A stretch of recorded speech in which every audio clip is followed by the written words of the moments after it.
축복합니다. 할렐루야. 자, 오늘 말씀은 발람이라는 사람, 발락이라는 사람과 발람이라는 사람에 대한 이야기가 이어지고 있는 것인데요.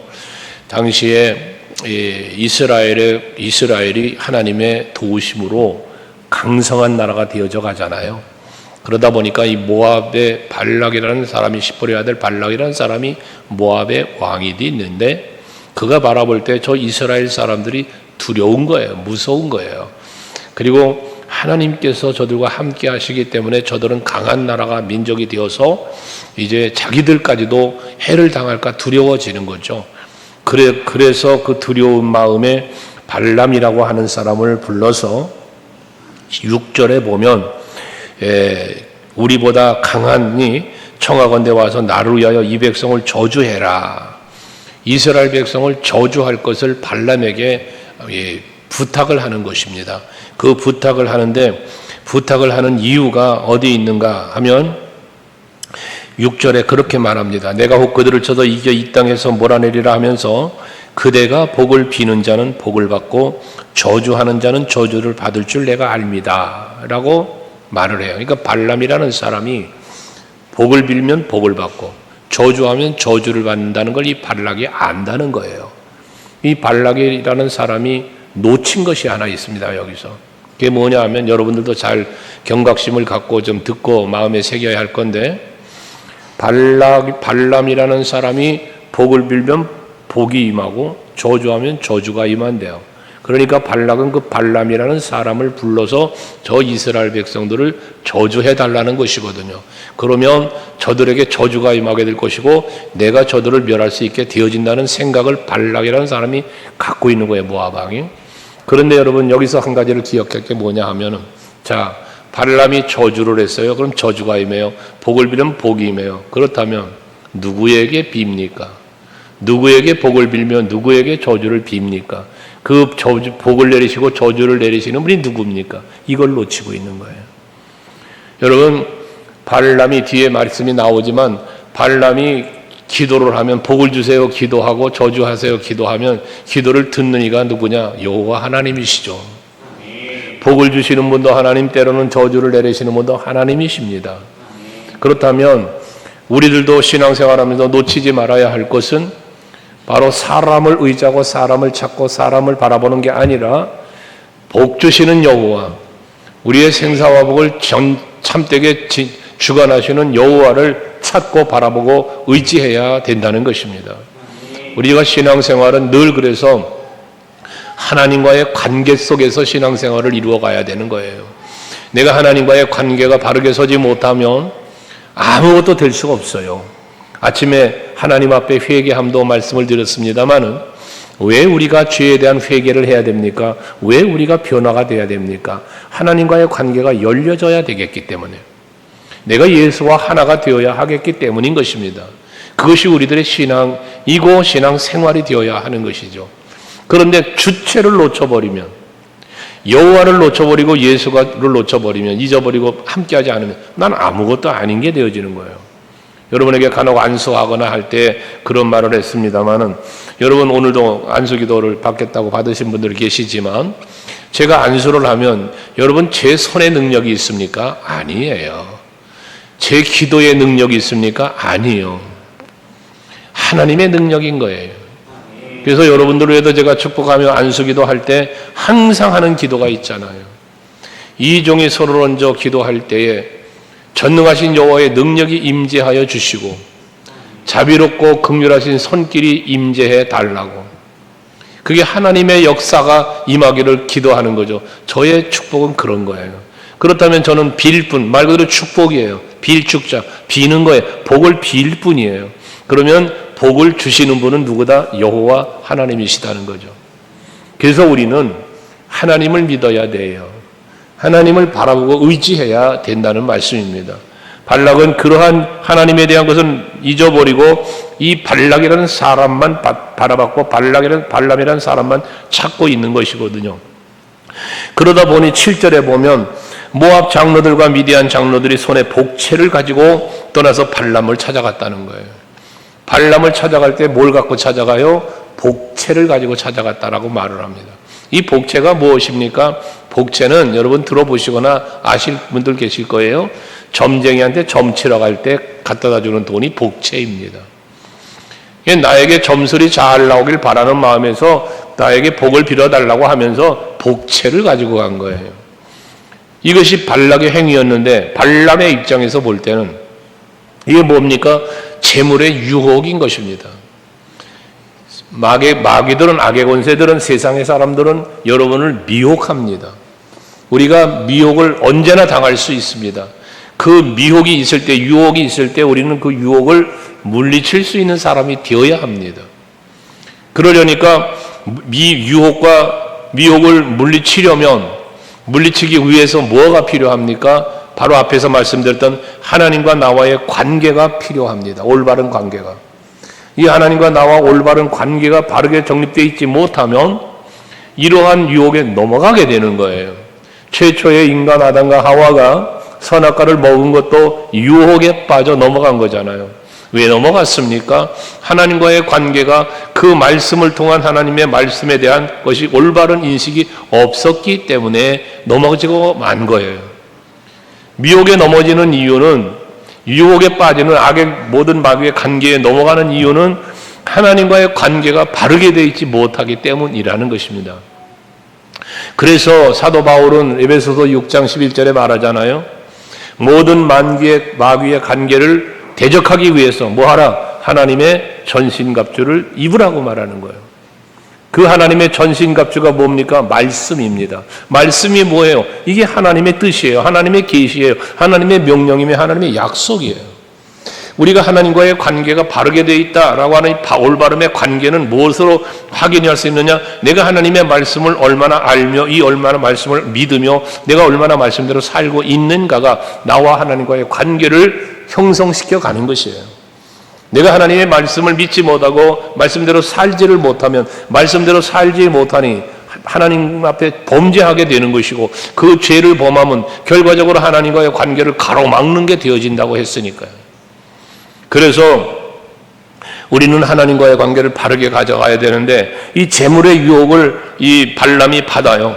발람이 받을 때에 가가지고 발람은 하나님 앞에 기도하잖아요. 기도하면 그리고 그들에게 보내줘.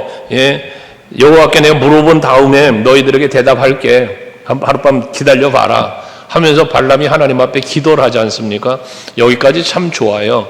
왜? 하나님의 뜻을 물어보고 하나님의 뜻대로 내가 하겠으니 잠시만 기다려보라고. 미혹이 왔을 때 하나님을 찾고 하나님을 바라봄으로 그 답을 주겠다는 이 발람의 행위는 좋았다 그 말이요. 하나님 앞에 기도를 했더니 하나님께서 12절에 발람에게 말씀하시지 않습니까? 12절에 발람에게 뭐라 말합니까? 너는 그들과 함께 가지도 말고 그 백성을 저주하지도 말아라. 그들은 복을 받은 자들이니라. 여기서 그들은 복을 받은 자들이라 라고 하는 말은 뭡니까? 저들은 내 백성이잖아요. 이 이스라엘 백성은 하나님의 백성이요, 하나님이 지키고 하나님이 복주는 백성이잖아요. 그러니까 너 발람, 저 발락이 요구하는 대로 따라가지도 마 라고 말하죠. 가지도 말고 말하잖아요. 가지도 말고 백성을 저주하지도 말아라.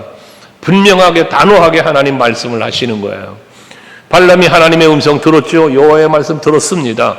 그러면 저들에게 말하죠. 나는 갈 수 없다. 발람 가서 그대로 말을 전하니까 못 가는 거 아닙니까? 너희는 너희 땅으로 돌아가거라. 13절에 여호와께서 내가 너희와 함께 가기를 허락하지 않는다. 그러면 발람이 뭐 했어요? 사람의 말 들었어요? 하나님의 말 들었어요? 하나님의 말씀을 따른 거죠. 같이 안 갔잖아요.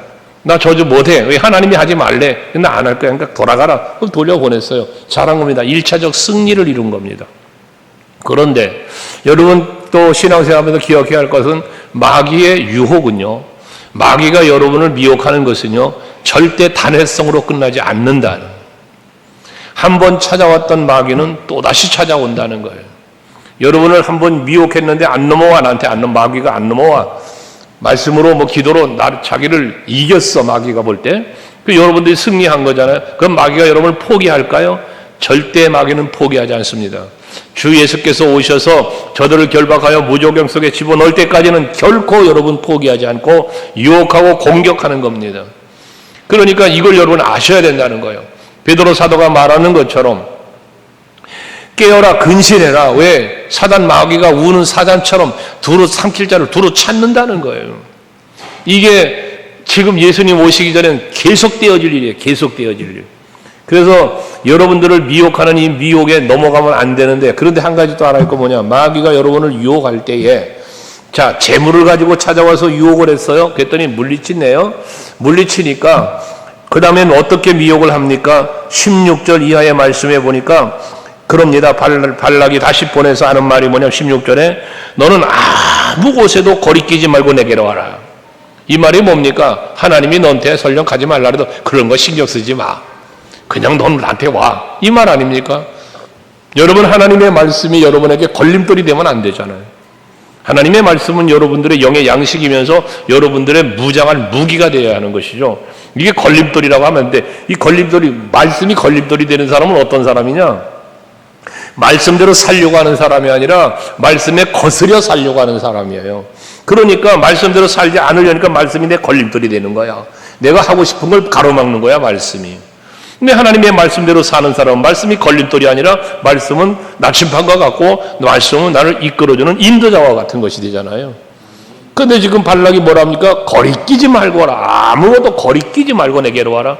그건 뭐냐? 여호와의 말씀이 1차적으로 하나님 앞에 기도했더니 가지도 말고 저주하지도 말라고 한 이 말씀이 지금 뭐 하던 거예요? 너의 걸림돌 된다면, 거리낌이 된다면 그거 신경 쓰지 말고 오라고 유혹을 하는 것이거든요.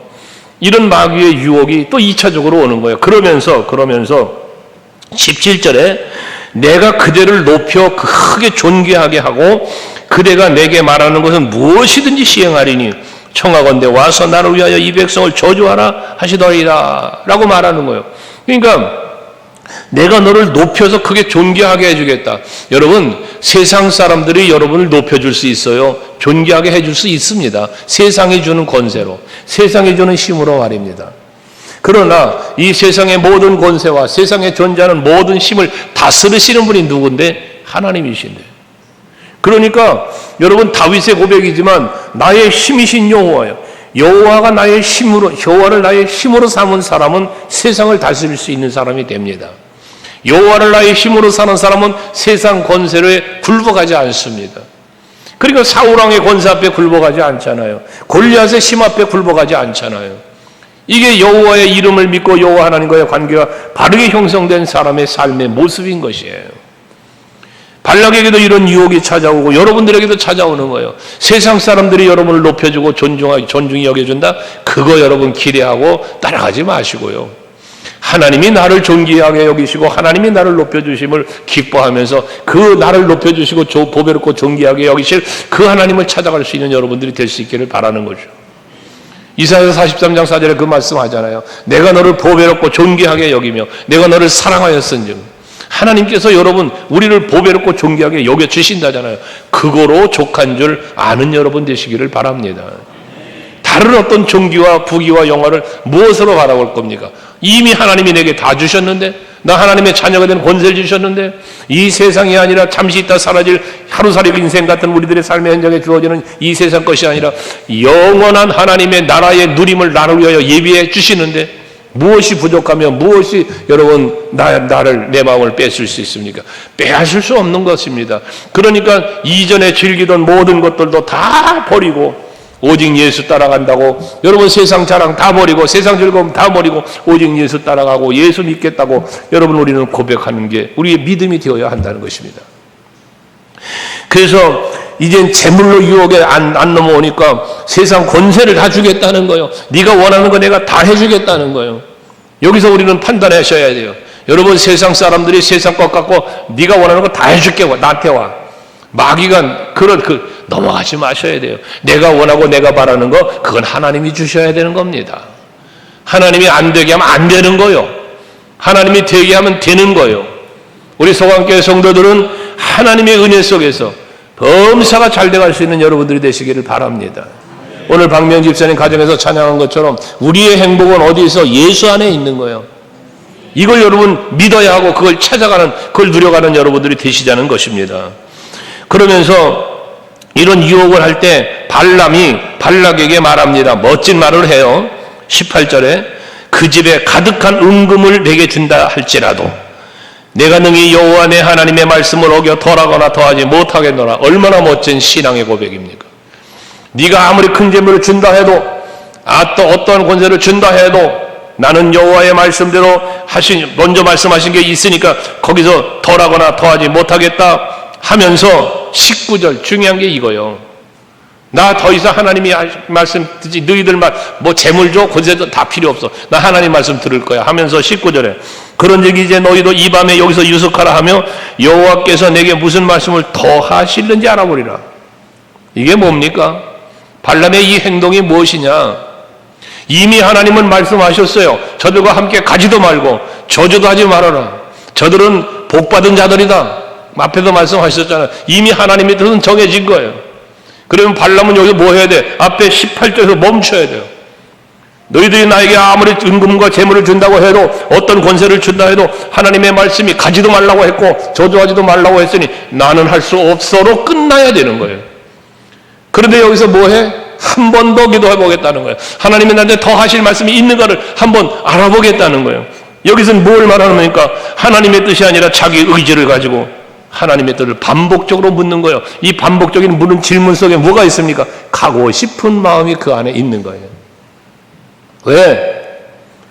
그냥 가기엔 하나님의 신앙에 양심이 나구나 할까? 이렇게 아까 여기 거리낌이 되면 거리끼지 말고 오라고. 뭔가 거리끼는 거예요. 하나님의 말씀이 거리끼는 거예요. 가고 싶지만 거리끼는 거예요. 그래서 다시 한번 묻고 싶은 거예요. 여러분, 하나님의 말씀은 이미 여기에 우리에게 주어져 있습니다. 아멘 되시나요? 이 성경이 말씀하면 이미 하나님이 우리에게 주신 거예요. 여기서 뭘 또 물어? 이 말씀대로 살면 되는데 우리는 아멘 했으면 아멘대로 살면 되는 거예요.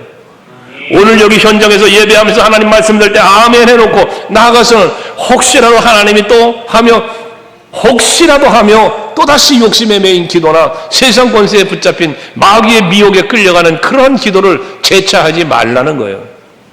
한번 아멘으로 받았으면 그것이 그냥 아멘이 되고 이것이 하나님의 뜻이고 이게 하나님의 명령이니 그걸 따라가는 우리들이 되어야 한다는 사실을 말하고 있는 것입니다. 하나님께서는 발람의 그 마음을 아시는 거죠. 그러니까 발람에게 일어나서 함께 가거라. 부르러 왔거든 함께 가래. 이제 하나님이 함께 가라는 거예요. 그 마음을 아시니까. 그러나 내가 내게 이르는 말만 해라. 내가 너에게 이르는 말만 해라. 라고 그를 가라고 하죠. 그러니까 발람이 21절 보라. 아침에 일어나서 자기 나귀의 안장을 지우고 모아고 함께 가니 얼마나 기다렸던 겁니까? 얼마나 가고 싶었습니까? 그러니까 하나님께서 가라 하니까 그만 안장 치고 아침에 일찌감치 아브라함이 하나님의 명령을 따라 아침 일찍이 순종했던 것처럼 이 발람은 그만 그렇게 아침 일찍이 일어나서 안장 치고 갔다는 거예요. 가고 싶은 마음이 그에게 있었던 거죠. 재물의 욕심이 있었던 거죠. 여러분 그 고관되고 존귀 여김받는 차례 있고 싶은 마음이 있었다는 이야기죠. 여러분 마음속에 이와 같은 욕심들이 찾아오면요. 찾아올 수 있어요. 욕심이 찾아올 수 있습니다. 재물의 욕심이나 권세의 욕심이나 명예의 욕심들이 찾아올 수 있습니다. 이때에 찾아오는 욕심을 물리쳐야 해야 돼요. 물리쳐야. 모든 욕심은 죄를 낳고 죄는 사망을 낳는다.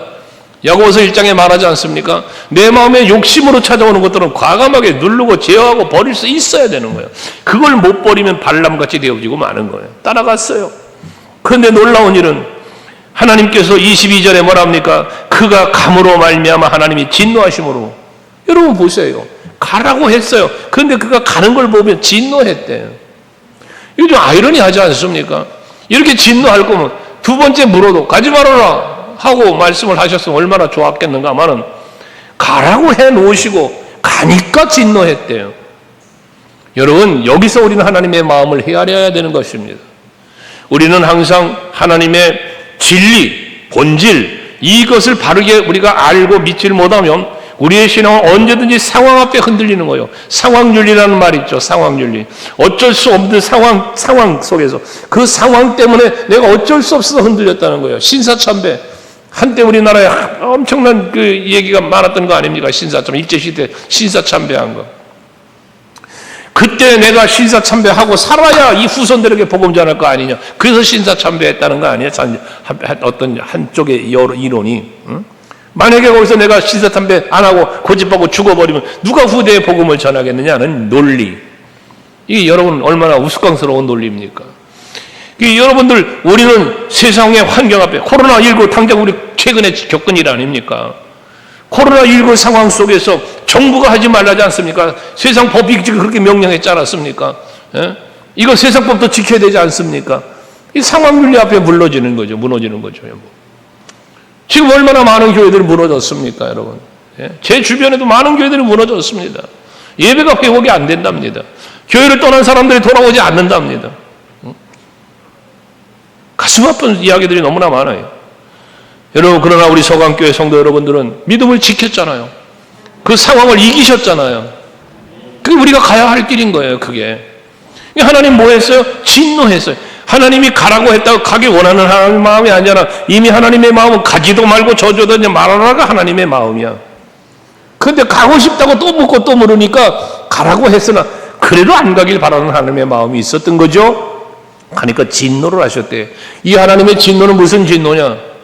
이 진노함을 통해, 진노의 내용은 뒤에 나오는 거야.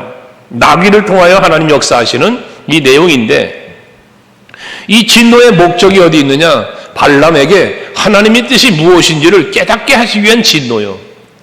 이게 하나님의 진노입니다. 여러분에게도 하나님의 진노는 임할 수 있습니다.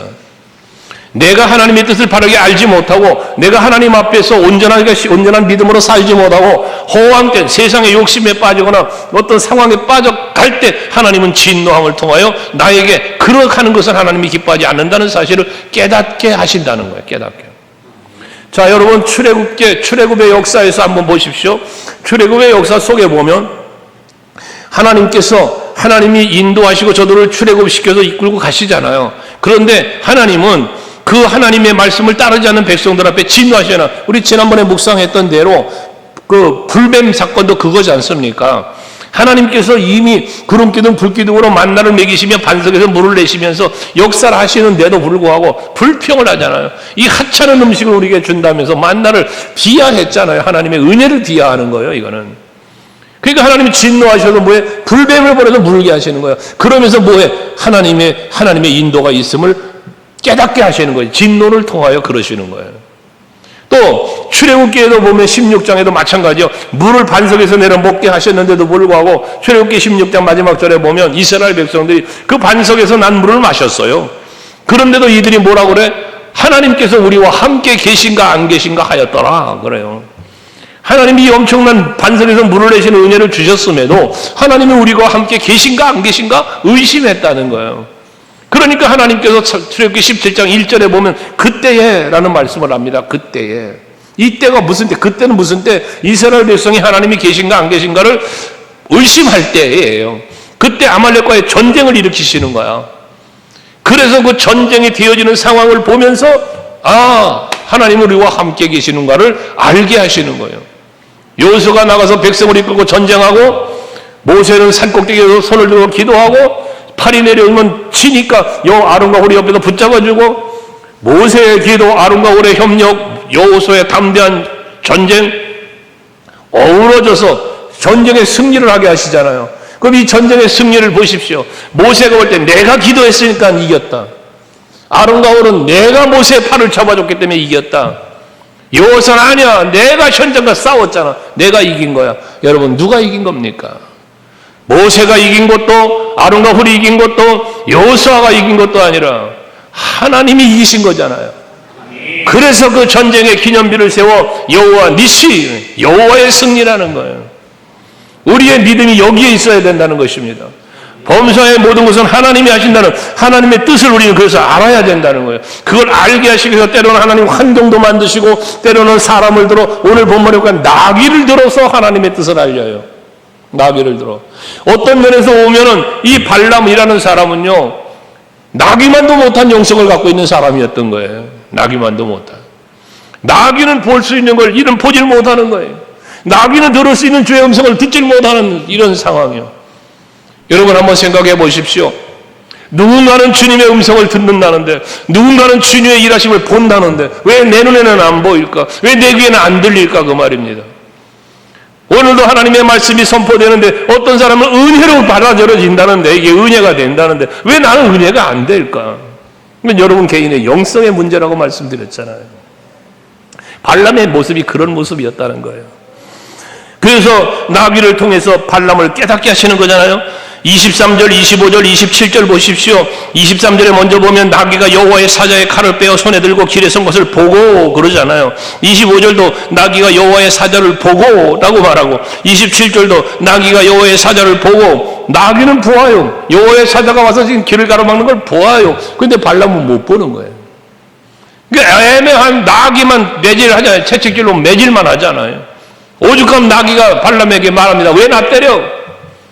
내가 당신 이제까지 태워다니면서 당신 섬겨줬잖아. 근데 내가 뭘 잘못했다고 날 때려? 나귀가 발람하게 하는 말이요. 여러분, 짐승만도 못하다 이런 말 간혹 하는 때가 있잖아요. 영적으로 여러분 이 발람처럼 나귀 못한 영성을 갖고 우리 신앙생활하면 안 되잖아. 그죠? 우리는 깨어있는 영성으로 하나님을 볼 수 있고 주의 음성 들을 수 있는 영성이 우리에게 있어야 됩니다. 엘리야가 말이요, 갈멜산에서 엄청난 기적을 일으켰잖아요. 그랬던 이 엘리야가 세상에 이세벨이라는 여인이 너 죽인다고 그러니까 그거 무서워서 도망가가지고요, 세상에 나 여기서 죽겠습니다 그랬던 엘리야 아닙니까? 근데 호렙산 동굴 속에 숨어 있을 때 세미한 음성을 들려주시는 주님의 음성 보십시오. 강한 바람 소리에도 지진이 일어나도 아무런 걸 듣지 못하던 엘리야가 세미한 주의 음성을 들었다지 않습니까? 이건 뭘 말하는 겁니까? 영원을 향한 진정한 마음이 영이 열려 있을 때, 하나님과의 관계가 바르게 열려져 있을 때 주의 음성 들을 수 있고 주님의 일하심을 볼 수 있음을 말하고 있는 것 아니겠습니까? 그래서 우리는 기도해야 되는 것입니다. 아침에 성령 충만을 해서 기도해야 된다는 것처럼 하나님 앞에 기도하셔야 돼요. 아버지여, 내 영의 눈을 열어주옵소서, 내 영의 귀를 열어주시옵소서. 그리하여 주님의 일하심을 볼 수 있고 주님의 음성을 들을 수 있는 내가 되게 해 주옵소서. 환상이나 환청을 이야기하는 게 아닙니다, 여러분. 신비주의적인 신비론적인 걸 이야기하는 게 아닙니다. 세상의 환경을 보면서도, 꽃을 보면서도, 태양을 보면서도, 부는 바람을 보면서도 하나님의 손길을, 역사하심을 볼 수 있고 느낄 수 있어야 되는 그런 영성을 말하는 겁니다.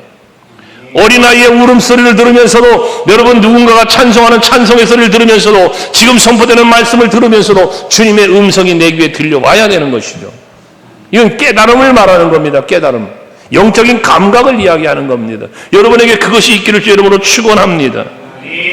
이렇게 나귀는 보는 걸 못 보는 그때에 31절, 그때에 여호와께서 발람의 눈을 밝히심에 라고 말합니다.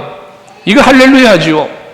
여호와께서 발람의 눈을 밝히셨답니다. 볼 수 있게 해주셨답니다. 오늘 예배하는 성도 여러분, 우리 성교회 성도들이 오늘 시간 이 말씀을 듣는 때에 하나님께서 여러분들의 눈을 밝혀주시기를 원합니다. 그래서 여호와 하나님이 여러분을 위하여 일하시고 여러분 곁에 함께 동행하고 계시고 이 모든 것을 볼 수 있는 그러한 영성, 여러분들의 눈이 열려지는 주의 축복이 있기를 원합니다.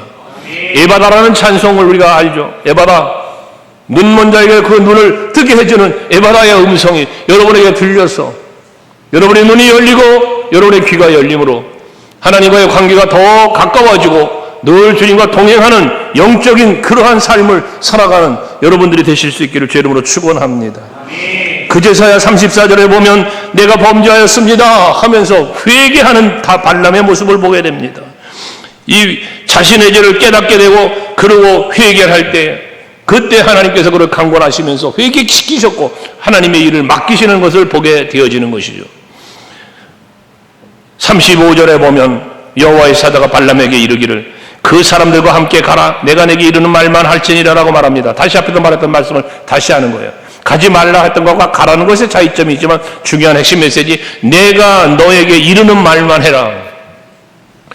사람이 원하는 말이 아니라 하나님이 원하시는 말을 하라는 것입니다. 갈라디아서 1장 10절이죠. 거기 보면 사도 바울이 내가 하나님을 기쁘게 할까 사람을 기쁘게 할까, 내가 만약 사람을 기쁘게 했다면 나는 하나님의 종이 아니다 라는 말을 하잖아요. 여러분, 우리는 하나님이 원하시는 것, 하나님이 나에게 요구하시는 것, 하나님의 뜻, 이걸 헤아려 그 뜻을 감당하기 위해 우리는 힘써야 되는 것입니다. 예수께서 십자가의 고난 앞에 놓고 내 원대로 마시고 아버지 원대로 하옵소서라는 고백을 하시지 않습니까? 그리고 그 뜻을 이루기 위하여 십자가를 짊어지시고 죽으셨지 않았습니까? 우리가 오늘 그렇게 살 수 있어야 합니다. 베드로가 예수님이 십자가에다 죽으실 것을 말씀하셨을 때 주여 결코 주님께 이런 일이 일어나면 안 된다고 그 길을 가로막는 베드로에게 마태복음 16장 23절 이하의 말씀에서 예수님 말하잖아요. 사탄아 내 뒤로 물러가라 너는 나를 넘어지게 하는 자더라 말하면서 네가 하나님의 일을 생각하지 않고 사람의 일만 도리어 생각하고 있구나라고 말하지 않습니까? 이게 예수께서 베드로에게 주시는 말씀입니다. 여러분, 우리는 여러분들이 교회에 와서 신앙생활 하시면서 개인적으로나 교회적으로나 여러분 기관이나 구역이나 모든 소속된 삶을 살면서 여러분은 사람의 일을 생각합니까? 하나님의 일을 생각하십니까? 우리 모두가 다 같이 하나님의 뜻을 헤아리고 하나님의 일을 헤아리면서 하나님이 원하시는 일을 감당해 나가는 우리 모두가 되어져야 할 줄로 믿습니다. 이를 위하여 마태복음 16장 24절을 한번 같이 읽어보겠습니다. 베드로에게 제자들에게 예수께서 하신 말씀 아닙니까? 네가 하나님의 일은 생각하지 않고 사람의 일만 생각한다 하시면서 이어진 말씀입니다. 많이 암송하시죠? 큰 소리로 읽습니다. 시작. 이에 예수께서 제자들에게 이르시되 누구든지 나를 따라오려거든 자기를 부인하고 자기 십자가를 지고 나를 따를 것이니라. 할렐루야. 이게 바로 이 말씀이 바로 이루어진 게 뭡니까? 이게 베드로의 순교요, 바울의 순교입니다.